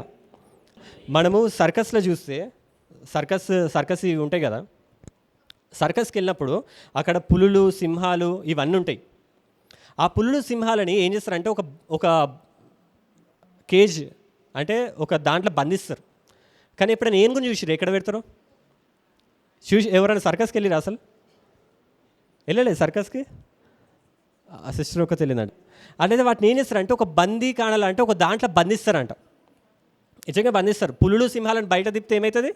మనల్ని తింటాయి అవి అట్లా బంధిస్తారంట. కానీ ఏనుగును మాత్రం ఏం చేస్తారంటే, ఒక దగ్గర అంత పెద్ద ఏనుగు కాదు అది, అంత పెద్ద ఏనుగుని ఏం చేస్తారంటే, ఒక మనకి టెంట్ వేస్తాం కదా, టెంట్ వేసినప్పుడు ఆ తాడుని తీసుకొచ్చి ఒక చిన్న దానికి కడతాం కదా, అట్లాంటి దాని కాలుని ఏం చేస్తారంటే ఒక చిన్న రాడ్ని అందులో భూమిలో దించి దాన్ని కట్టేస్తారంట. అదేంది, ఇంత పెద్ద ఏం కాదు, ఆ రాడును తొక్కితే అది లోపలికి వెళ్ళిపోతుంది. దానికి ఎంత బలం ఉంది? మస్తు బలం ఉంటుంది కదా ఏనుగుకి. అంత బలం ఉన్న దాన్ని ఏం చేస్తారంటే ఒక చిన్న తాడు కట్టి ఒక చిన్న రాడ్ని దాంట్లో దించి, దాన్ని ఏమంటారు,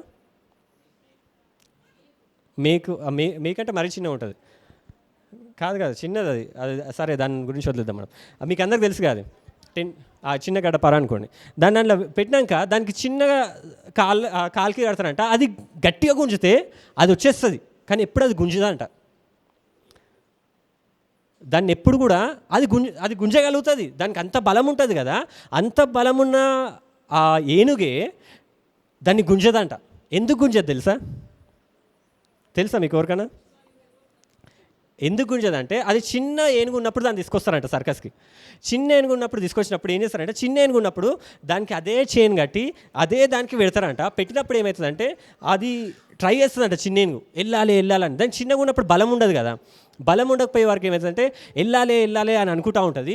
అప్పుడు ఏమవుతుందంటే దాని కాలంతా రక్తం అయిపోయి నొప్పిలేస్తూ ఉంటుంది. దానికి నొప్పిలేస్తూ ఉంటే ట్రై చేసి ఒక టైంలో అనుకుంటుంది ఆ చిన్న ఏనుగు, ఇక నేను ట్రై చేయను, నా బతికి ఇంకే, ఇక నేను ట్రై చేయను, వదిలేస్తా అని చెప్పి ఆ చేను అది కట్టి దానికి పెట్టగానే అది ఫిక్స్ అవుతుంది, నేను దీన్ని వదిలించుకోలేను, ట్రై చేసిందంటే నా కాళ్ళు వస్తుంది అని దానికి అర్థమవుతుంది. అర్థమై ఏం చేస్తుందంటే ఆ ట్రై చేయదు. ఇక అది పెద్దగా అవుతుంది. ఏనుగు పెద్దగా అయింది, బలం పొందుకుంది నాలాగది. కానీ అంత బలం వచ్చినా కానీ అది ఏం చేస్తుంది? ట్రై చేస్తుందా? అది ట్రై చేయదంట. ఆ చిన్నప్పుడున్న స్వభావమే పెద్దగా బలం వచ్చినాక కూడా అదే స్వభావం ఇంకా దానికి అట్లనే ఉందంట ఏనుగుకి. అందుకోసం పెద్ద ఏనుగులను ఏం చేస్తారంటే ఒక చిన్న ఆ రాడ్కి అట్లనే కూర్చుతారు. మనం చూస్తే షాక్ అయితే, మరి ఇంత పెద్ద ఏనుగు ఉంది, దీనికేంది ఇంతది చిన్నది అంటే, ఎందుకు అంత చిన్నది అంటే చిన్నప్పుడు దాన్ని అట్లనే ఆ స్వభావం మెంటాలిటీ అనేది చేంజ్ కాలే. ఇంకా మనం కూడా ఏంటంటే యేసుప్రభుని నమ్ముకోకముందు ఆ చిన్న ఏనుగులా ఉండే మనం. యేసుప్రభుని నమ్ముకున్నాక ఇప్పుడు బలం వచ్చింది మనకి, మనం జయించగలుగుతాం. మనం యేసునామంలో అడుగుంటే అన్నీ జరుగుతాయి. ఎందుకంటే మీరు ఇప్పుడు చనిపోయింది పాత స్వభావము, ఇప్పుడు లేచింది ఎవరు? యేసుప్రభుకి ఎంత శక్తి ఉందో అంత శక్తి మీకుంది, మీరు మారినరు ఇప్పుడు. కానీ ఇంకా ఆ చిన్న ఏనుగులాగా ఇంకా భయపడుతురు. ఇప్పుడు భయపడాల్సిన అవసరం లేదు. మనం చనిపోయిన యేసుప్రభు సమాధిలాగా మళ్ళీ తిరిగి లేచిన యేసుప్రభు తిరిగి లేచినట్టు. హల్లెలూయా. మీరందరూ చనిపోయారు, బాప్తిజం తీసుకున్నప్పుడు దాని అర్థం ఏంటంటే మీరు యేసుప్రభులో చనిపోయారు, యేసుప్రభులో తిరిగి లేచిండు. ఇప్పుడు యేసుప్రభు ఎట్లున్నాడో మీరందరూ కూడా అట్లనే ఉన్నారు ఇప్పుడు. అంటే నువ్వు బాప్తిజం పొందుకున్నప్పుడు నువ్వు యేసుప్రభు లాగా నువ్వు మారినట్టు, నువ్వు యేసుప్రభు ఎట్లుంటే అట్లా నడవాలి. యేసుప్రభు ప్రార్థన చేస్తే జవాబులు వచ్చినాయి. నువ్వు ప్రార్థన చేస్తే జవాబులు ఎందుకు రావాలి అంటే, నువ్వు అనుకోవాలి ఏంటంటే నేను బాప్తిజం తీసుకున్నా, నేను ఇప్పుడు తిరిగి లేచిన, ఇప్పుడు యేసుప్రభు అడుగుతున్నట్టు. ఎవరు అడుగుతున్నట్టు? యేసుప్రభు అడుగుతున్నట్టు. మనం ఆ పాత స్వభావం, పాత మెంటాలిటీని చేంజ్ చేసుకోవాలి. ఆ పాత మెంటాలిటీ చేంజ్ చేసుకోకపోతే మనకి ఇంకా ప్రాబ్లమ్స్ అట్లనే ఉంటాయి. ఒకసారి మమ్మీ కూడా ఒక స్టోరీ చెప్పింది. అది ఒక మార్చరీ వ్యాన్ ఉంటుంది కదా, మార్చరీ వ్యాన్ డ్రైవర్ ఉంటాడు కదా, మార్చరీ వ్యాన్ నడుపుతూ ఉండేదంట ఆయనే. మార్చరీలో ఏమేమి ఉంటాయి, వెనకాల ఏముంటాయి మార్చరీ వ్యాన్లో? శవాలు ఉంటాయి. అలాగే ఆయన శవాలను వేసుకొని నడిపించుకుంటూ వెళ్ళిపోయేదంట ఆయన మార్చరీ వ్యాన్ డ్రైవర్ అంట. ఆ శవాలను తీసుకొని వెళ్తూ ఉండేదంట. అక్కడ ఎవరు చనిపోయారు అంటే వేసుకొని వెళ్ళిపోయేదంట. అట్లా తిరిగి ఆయనకి ఒకసారి ఏమైందంటే జాబ్ చేంజ్ అయిందంట. ఏం చేంజ్ అయింది? జాబ్ చేంజ్ అయింది. ఆయన క్యాబ్ డ్రైవర్ అయ్యిందంట. ఫస్ట్ ఏంది శవాలను తీసుకుని వెళ్ళేటోడు, ఇప్పుడు ఏమైంది? క్యాబ్ డ్రైవర్ అయిందంట. అయితే ఆ సేమ్ అట్లనే వచ్చిందంట, క్యాబ్ చూసిందంట, కార్ డోర్ తీసిందంట, కూర్చున్నంట, పాటలు పెట్టుకున్నంట, పోతా ఉండంట మంచిగా, ఓ అని పోతా ఉండంట. మంచి ఏ పాట పెట్టుకున్నా పాట పాడుకుంటారు కదా, ఓ అని పోతా ఉండట మంచిగా పాట పాడుకుంటా. అలాగే క్యాబ్ వెనకాల కూర్చుని ఆయన ఏం చేసినంట, ఏ బాబు అని చెప్పి ఇట్లా చేసిండట.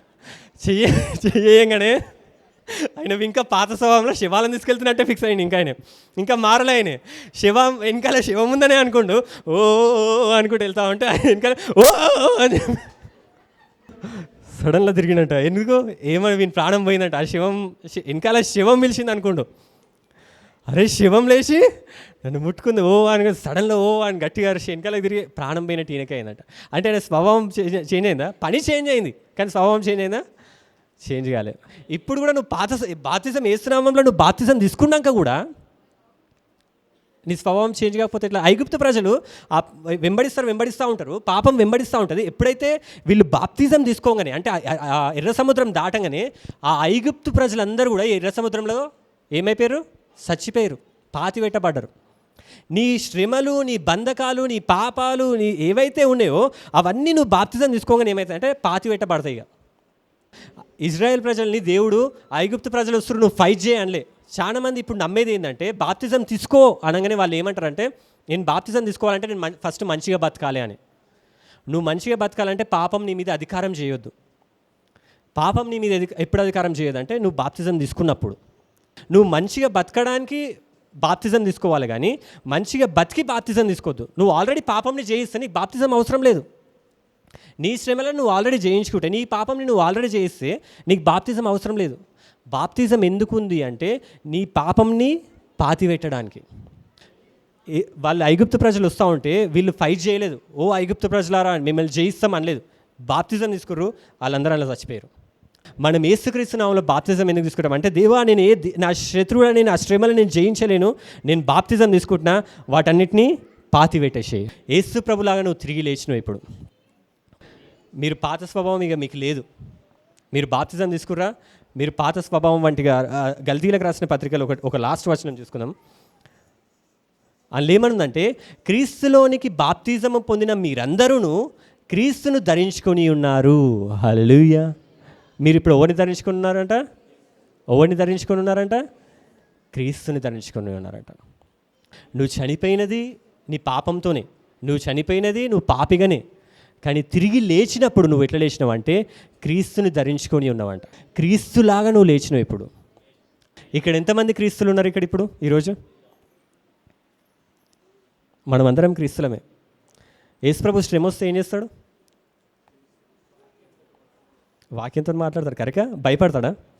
పాపంకి భయపడతాడా? మరణానికి భయపడతాడా? యేసుప్రభు దగ్గరికి సోల్జర్స్ ఉంటారు కదా, సిలువ వేయడానికి యేసుప్రభు దగ్గరికి వస్తారు. యేసుప్రభు దగ్గరికి వచ్చి, నువ్వు యేసుప్రభువా, నువ్వు ఆ మెస్సేయ్ అంటే అవును నేనే అంటాడు యేసుప్రభు. భయపడడు. హైలైట్ ఏంటంటే యేసుప్రభు నువ్వే నా యేసుప్రభు అన్నప్పుడు శిష్యులందరూ పారిపోతారు.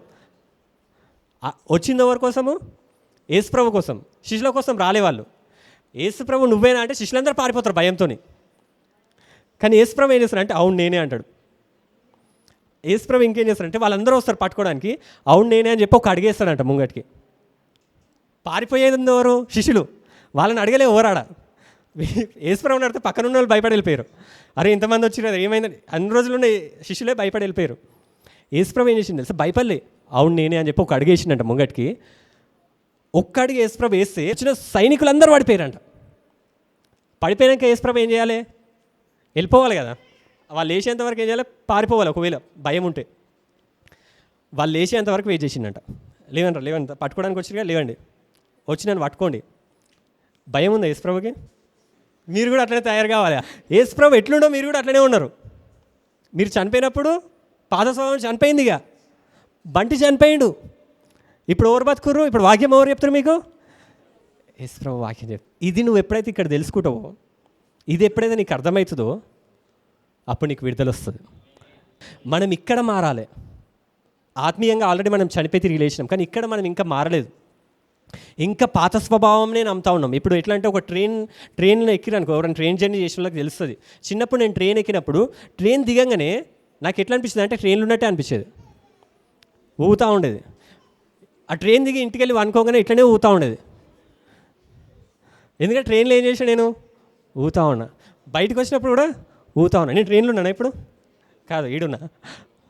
అంటే మీరు పాపం నుంచి బయటకు వచ్చినాక మనం ఇంకేం చేస్తామంటే ఇంకా పాత స్వభావంలోనే ఉంటాం, ఊగుతూ ఉంటాం. పాత స్వభావం చనిపోయిందా బతుకుందా? నువ్వు చనిపోయినావా బతుకున్నావా? యేసుప్రభులో చనిపోయినావు, యేసుప్రభులాగా మునిగినావు. యేసుప్రభు ముంచినప్పుడు నువ్వు డానియల్ లాగా ఇటారా మళ్ళీ మహర్షిలాగా మునిగినవు, పాతిపెట్టబడ్డది పాపం అంతా, యేసుప్రభులాగా లేచినావు. ఇప్పుడు డానియల్ లాగా మునిగినవు, మహర్షిలాగా మునిగినవు, యేసుప్రభులాగా లేచినావు. హల్లెలూయా.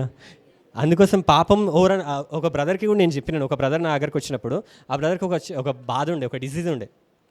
ఆ డిసీజ్ ఉన్నప్పుడు నేను చెప్పిన, బ్రదర్ బాప్తిజం యేసుప్రభుని నమ్ముకుండు, కానీ ఇంకా శ్రమలు మరణం ఇంకా వెంటాడుతూనే ఉంది ఆయనకి. అలాగే నేను ఆ బ్రదర్కి చెప్పినాను, బ్రదర్ మీరు బాప్తిజం తీసుకోండి, మీకు స్ట్రెంత్ వస్తుంది, బాప్తిజం తీసుకోండి, దానికి నీ మీద అధికారం, మరణానికి నీ మీద అధికారం ఉండదు, బాప్తిజం తీసుకోండి అంటే ఆయన ఏమన్నాడంటే, ఫస్ట్ నేను దీన్ని జయించి, అంటే నా రోగాన్ని జయించి నాకు స్వస్థత వస్తే అప్పుడు నేను బాప్తిజం తీసుకుంటా అన్నాడు. యుద్ధం చేసే ముందు యుద్ధానికి వెళ్ళేటప్పుడు నీకు ఆయుధాలు కావాలా? యుద్ధం చేసేసినాక నీకు ఆయుధాలు కావాలా? యుద్ధానికి వెళ్ళేటప్పుడు అరే కత్తి తీసుకోరా అంటే కాదు, యుద్ధం చేసి వచ్చి కత్తి తీసుకుంటా అంటే దాని అర్థమైంది. నువ్వు మనుషులో మనం ఉన్న యుద్ధ రంగంలో ఇది దురాత్మశక్తులు పనిచేస్తూ ఉండి మనం వాటిని జయించాలంటే ఏం చేయాలంటే ఫస్ట్ బాప్తిజం తీసుకోవాలి.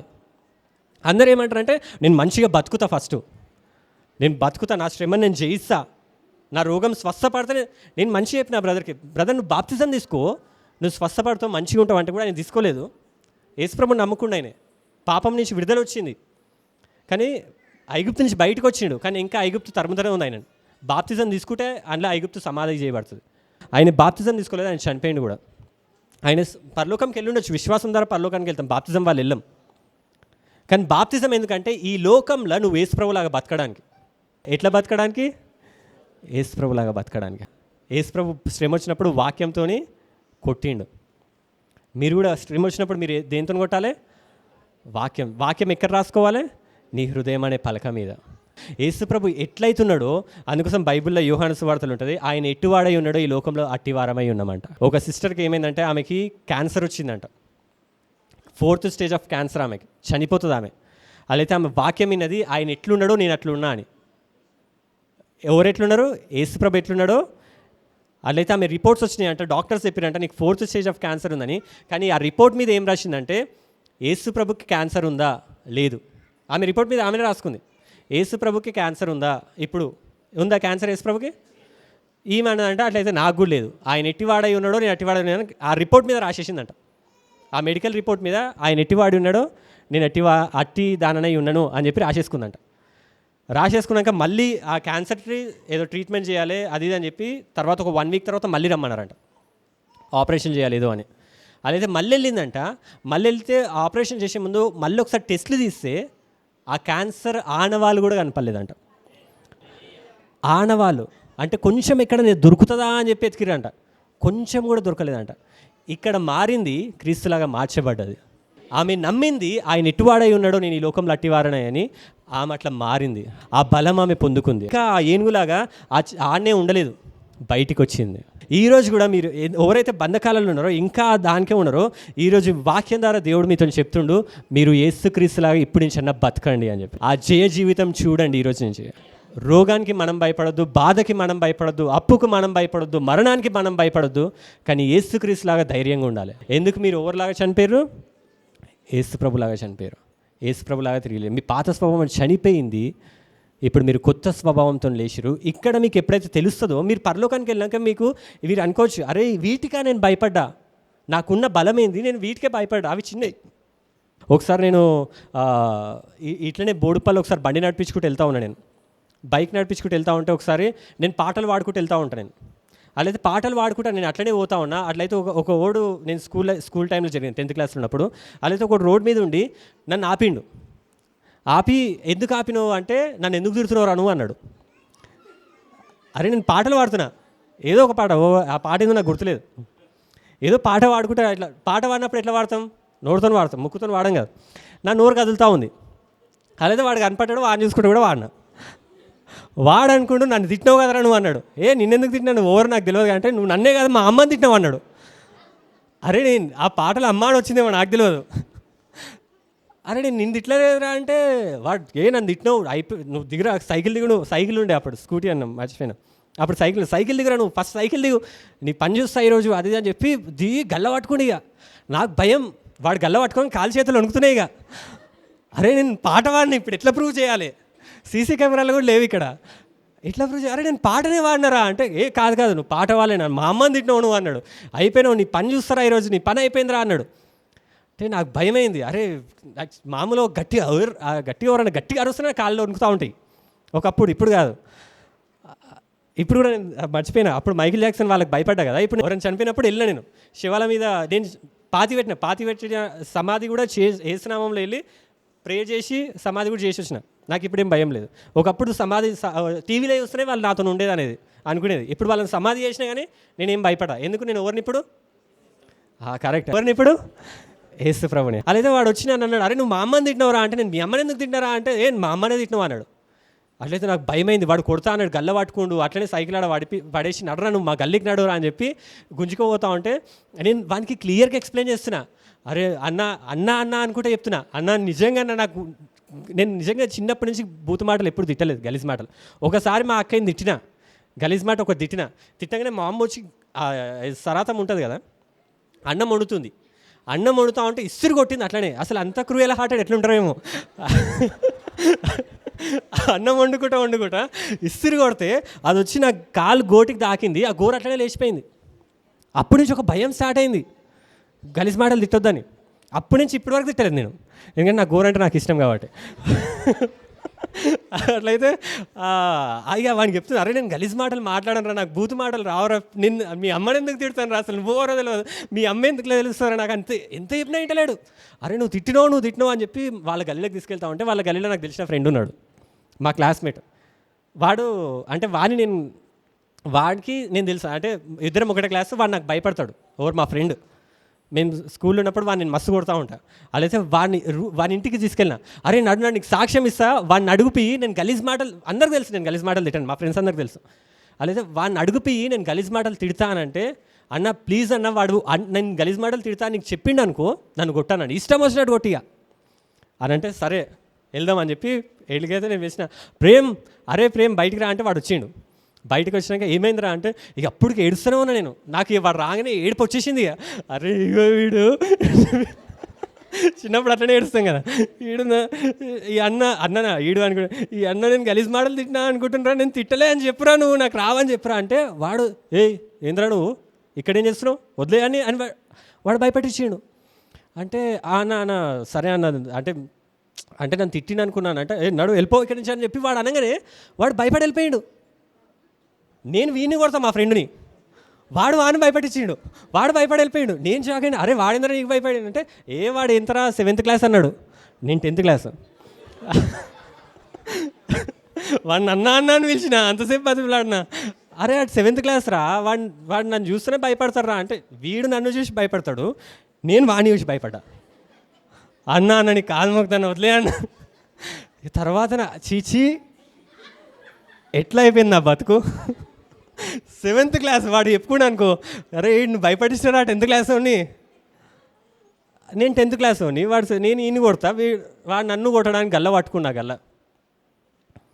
అంత బాధ అనిపించింది. తర్వాత ఒక 2-3 రోజులు అన్నం తినేటప్పుడు కూడా అట్లా అనిపించింది, ఇట్లాంటి గత వచ్చింది నాకు అని చెప్పి. అంటే నాకు తెలియదు, ఒకవేళ నాకు తెలిస్తే ముందే వాడు వచ్చి, అరే వాడు 7th క్లాస్ రా అని కూడా నాకు చెప్పేటోడు ఉంటే మంచిగా ఉండు. ఒకటి చెప్పలే, అక్కడ చెప్తే వాడు గల్ల పట్టుకున్నప్పుడు ఆ మొహం మీద ఒకటి కొడుతుండే అట్లనే. ఇప్పుడు కూడా ఆ ఏనుగు ఒకవేళ నా దగ్గరకు వస్తే ఏనుగుకి నేను చెప్తుండే, ఓ ఏనుగు నువ్వు ఇంత పెద్దగా అయినావు నీకు తెలుస్తలేదా, కానీ ఏనుగు చెప్పేటోళ్ళు లేరు. ఏనుగు కోరని చెప్తే అది విడుదల వచ్చేస్తుండే దానికి. ఇప్పుడు కూడా దేవుడు మీతో మాట్లాడుతుండు, మీరు పాత స్వభావం చనిపోయింది, పాపము పోయింది, మరణము పోయింది. అదే రాసి ఉంటుంది మరణంకి, రోమీలకు రాసిన 6వ అధ్యాయమనే, ఏలయనగా ఆయన చనిపోవట చూడగా పాపం విషయమై ఒక్కమారే చనిపోయాను కానీ జీవించట చూడగా ఒకటేసారి యేసుప్రభు చనిపోయాడు. మనం కూడా 100 సార్లు చనిపోం, ఒకటేసారి చనిపోతామంట. ఆయన జీవించి చూడగా దేవుని విషయమై జీవించుచున్నాడు. మనం కూడా ఇప్పుడు యేసుప్రభులాగా జీవిస్తున్నామంట. అటువలే మీరును పాపం విషయమై మృతులుగాను చనిపోయినమంట, దేవుని విషయమై క్రీస్తు యేసునందు సజీవులుగా మిమ్మును మీరే ఎంచుకొనుడి. అలాగే ఇందులో ఒక వర్స్ ఉంటుంది, ఏమని ఉంటుంది అంటే, మరణంకి నేను ఆ వచనం పెడతా, రోమీలకు రాసిన పత్రిక తీయండి అందరూ, బైబిల్లో ఉన్న వాళ్ళు అందరూ రోమీలకు రాసిన పత్రిక తీయండి, అందరు కలిసి చదువుదాం ఒకసారి, చదివేగా ఏం చేసుకుందాం మనం. రోమీలకు రాసిన 6వ అధ్యాయము 7వ వచనం నుంచి 9వ వచనం వరకు మనం చదువుదాము. నాతో పాటు అందరం మళ్ళీ చదువుదాం. చనిపోయిన వాడు పాప విముక్తుడని తీర్పు పొంది ఉన్నాడు. చనిపోయినమంటే అయిపోయింది, పాప విముక్తుడని నీకు తీర్పు వచ్చేసింది. నువ్వు చనిపోయినవా, నీకు పాపము లేదు, తీర్పు వచ్చేసిందా లేదా? ఇప్పుడు ఎంతమందికి పాపం ఇంకా అధికారం చేస్తుంది? పాపం అధికారం ఉందా ఇంకొకరికన్నా? తీర్పు వచ్చిందా లేదా? ఎవరిచ్చిన తీర్పు? దేవుడే ఇచ్చేసిండు. మనము క్రీస్తుతో కూడా చనిపోయిన ఎడల మృతులలో నుండి లేచిన క్రీస్తు ఇకను చనిపోడనియు. ఇంకా మళ్ళీ చనిపోతాడు యేసు ప్రభు పరలోకం? మీరు కూడా చనిపోతారా? చనిపోరు. అందుకోసమే ఆయన వచ్చినప్పుడు మనం ఎత్తబడతాం, ఎందుకంటే చావు అనేది మనకు లేదు. మరణమునకు ఇకను ఆయన మీద ప్రభుత్వం లేదనియు ఎరిగి ఆయన జీవించుదామని నమ్ముచున్నాము. knowing that Christ being raised from the death death no more, death hath no more dominion over him. మరణంకి ఇంకా అధికారం ఉందా? లేదు. యేసు ప్రభుకి మరణంకి అధికారం ఉంటే నీకు కూడా మరణంకి అధికారం ఉంటుంది. యేసు ప్రభుకి మరణంకి అధికారం లేకపోతే నీకు కూడా అధికారం, అంటే యేసు ప్రభుకి అంటే యేసు ప్రభు మీద మరణంకి అధికారం ఉంది అని నమ్మితే నీ మీద కూడా అధికారం ఉన్నట్టే. మరణం యేసు ప్రభుని ఇంకేమీ చేయలేదు. ఇది తెలుసుకున్నారు. ఈ రోజు నుంచి బాప్తిజం పొందిన మీరందరూ కూడా ఎవరిని ధరించుకున్నారంట? యేసుక్రీస్తుని ధరించుకున్నారంట. ఒక ఆఫీస్లోకి వెళ్ళేటప్పుడు మనకి కార్డ్స్ ఉంటాయి, యాక్సెస్ కార్డ్స్ ఉంటాయి. మనం లోపలికి వెళ్ళాలంటే కార్డు ఉంటే ఆ కార్డు పెట్టగానే లోపలికి వెళ్తాం. లోపల ఏం చేయాలన్నా ఆ కార్డు ఉండాలి, ఆ కార్డు ఉంటే చాలు. ఇప్పుడు కూడా యేసుక్రీస్తుని మీరు ధరించారంటే ఆ కార్డు మీ చేతిలో ఉన్నా కానీ మీరు వెళ్ళొచ్చు. అది నా కార్డు అయినా కానీ మీ చేతిలో ఆ కార్డు ఉందంటే నా ఆఫీస్కి మీరు వెళ్ళొచ్చు. ఎందుకంటే ఆ కార్డే చూస్తుంది, నన్ను చూడదు. ఆ కార్డు పెట్టగానే లోపలికి డోర్ ఓపెన్ అవుతుంది. ఇప్పుడు కూడా యేసుప్రభుని మీరు ధరించారంటే యేసుప్రభుకి ఏవైతే యాక్సెసిబిలిటీస్ ఉన్నాయో, అంటే యేసుప్రభు ఏమైతే చేయగలడో అవన్నీ కూడా మీరు చేయొచ్చు. ఏమేమి చేస్తారు చెప్పండి ఈరోజు నుంచి? యేసుప్రభు అన్నీ చేయగలుగుతాడంటే మీరు ఏం చేస్తారు ఈరోజు నుంచి? వంట వండుతా, బట్టలు ఉతుకుతా, ఇవా? ఏం చేస్తారు చెప్పండి. కొందరు చెప్తా ఉండండి. మీరు ఒక 5 చెప్పండి. ఎవరన్నా 5? ఒక 5 చెప్పండి. ఎంతమంది ఇక్కడ ఎంతమంది ఉన్నారు? తిరిగి లేచిండు, కరెక్ట్. ఇప్పుడు యేసుప్రభు ఏమేమి చేస్తుండు, ఏమేమి చేయగలుగుతాడు చెప్పగలగండి ఎవరన్నా? భయం లేకుండా ఉంటాడు. ఎగ్జాక్ట్లీ. ఏం లేకుండా ఉంటాడు? సపట్లు కొట్టండి. ఇంకోటి చెప్పండి. పొరుగు వాళ్ళని ప్రేమించగలుగుతాడు. ఇది నిజంగా బయట వాళ్ళు ప్రేమించలేరు పొరుగు వాళ్ళని. అట్లా మనం ప్రేమించలేకుంటున్నాం కాబట్టి ఆటోల మీద, లారీల వెనకాల ఏమేమి రాస్తారు? నన్ను చూసి ఏడవకురా అని రాస్తారు. ఎందుకంటే మనం ఏడిపే ఎక్కువ, మనం ప్రేమించడం రాదు మనకి. చిన్నప్పుడు నేను ఆ లారీ వెనకాల చూసినప్పుడు నన్ను చూసి ఏడవకురా అంటే నేను అనుకునేది, అరే ఆ లారీలను చూసి అందరూ ఏడుస్తారా ఏంది, భయంకరంగానే ఉంటుంది కరెక్టే, కానీ దాన్ని చూసి ఏడుస్తామా అని అనిపించేది. కానీ తర్వాత నాకు డీపర్ మీనింగ్ తర్వాత అర్థమైంది ఏంటంటే దాన్ని వేరే ఏడుపది, భయంతో వచ్చే ఏడుపు కాదు అది. ప్రేమించాలంటే కూడా ఆయనలా కావాలి మనం. ఆయననే ప్రేమించాడు. ఆయన శిలువ మీద కొడుతుంటే కూడా ఏమన్నాడు? వీరేం చేసినారు ఎరగరు కనుక. అంత ప్రేమ ఎవరికన్నా ఉందా? 1 కొడితే 10 కొట్టు నువ్వు. అది మన స్వభావం, అదే యాటిట్యూడ్ మనది. యేసుప్రభు ఎట్లా కొట్టున్నాడే క్షమించమని అంటాడు. హల్లెలూయా. ఎగ్జాక్ట్. సిస్టర్ కోసం సపోర్ట్లు కొట్టాడు. ఇంకొకటి చెప్పండి. 2, ఇంకోటి 3 చెప్పండి. ఇంకా ఆరోగ్యంగా ఉంటాం. మీరు ఎట్లుంటారు ఈరోజు నుంచి? రోగంకి, అనారోగ్యంకి మీ అధికారం ఉందా? ఆమె sister 4th stage of cancer నుంచి విడుదల వచ్చిందా లేదా? ఇక్కడ మారింది, విడుదల వచ్చింది. సపోర్ట్ కొట్టండి వాని కోసం కూడా. ఇంకా 4th 3 అయిపోయినాయి. 4th చెప్పండి. దయ్యాలని, మంత్రశక్తులని ఎలగొట్టవచ్చు మనం. ఏసునామంలో అంటే పోతే అది ఎంత పెద్ద శక్తి అయినా కానీ, ఎంత పెద్ద ఎన్ని ఉన్న తలలు చేతులు ఎన్ని ఉన్నా కానీ ఏసునామంలో అంటే పోతుంది. సపోర్ట్ కొట్టండి ఇంటి కోసం. హల్లెలూయా. మరణానికి అధికారం ఉండదు. చనిపోయిన వాళ్ళని కూడా తిరిగి లేపగలుగుతాడు యేసు ప్రభు. లాజర్ని చూసిండు, ఓ లాజరా లే అంటే లేచిండు. ఇక్కడ మీరందరూ కూడా, నేను కూడా చనిపోయిన వాళ్ళని కూడా తిరిగి లేపును గాక, రోగులను స్వస్థపరచును గాక, మరణానికి భయపడకుండా ఉండును గాక. అప్పులకు భయపడాలనా? శ్రమలకు భయపడాలనా? మనుషులకు భయపడాలనా? ఇప్పుడు ఎవరు నువ్వు? యేసు ప్రభువు. వాక్యం నీ హృదయంలో పెట్టుకోండి. శ్రమ వచ్చినప్పుడు వాక్యంతో జయించండి. వాక్యం నేను బలపరుస్తుంది. మీరు ఎట్లా, ఇప్పుడు బాప్తిజం అంటే అర్థమైంది, ఎట్లా చనిపోయారు మళ్ళీ ఒకసారి విని చూద్దాం. లాస్ట్ మీరందరూ మీ పేరు పెట్టుకోండి. మీ పేర్లో మీరు ఏం చేసారు? చనిపోయిండు. మీ పేరు అనుకోండి, బంటి చనిపోయిండు. ఇప్పుడు లేచింది ఎవరు? యేసు ప్రభు. నేను బాప్తిజం తీసుకున్నప్పుడే నేను చనిపోయినా. ఇప్పుడు నేను బతుకుతుంది నా జీవం కాదు, యేసుక్రీస్తు జీవం. పాపానికి లోకమంతా బానిసలు, కానీ నేను బానిసను కాదుగా. నేను కుమారుణ్ణి, ఆయన కుమారుని, యేసుప్రభు కుమారుడు. నేను యేసుప్రభులాగా మారినా కాబట్టి నేను కూడా కుమారుణ్ణి. ఇప్పుడు నేను ఆ దేవుణ్ణి నాన్న అని పిలుస్తున్నా, దేవుణ్ణి డాడీ అని పిలుస్తున్నా. హల్లెలూయా. ఇప్పుడు మీరు చనిపోయి తిరిగి లేచిరా లేదా? ఇంకా భయపడాలనా? భయపడకండి, చింతించకండి. శ్రమలు మీకు భయపడతాయి. అందులో నుంచి బయటకు వచ్చిర్రు. ఈ జీవితంని, ఈ యేసుక్రీస్తు ఇచ్చిన జీవితంని మంచిగా జీవితం, ఆయనకి మహిమకరంగా జీవితం. ఈ చిన్న వాక్యం దేవుడు దీవించును గాక.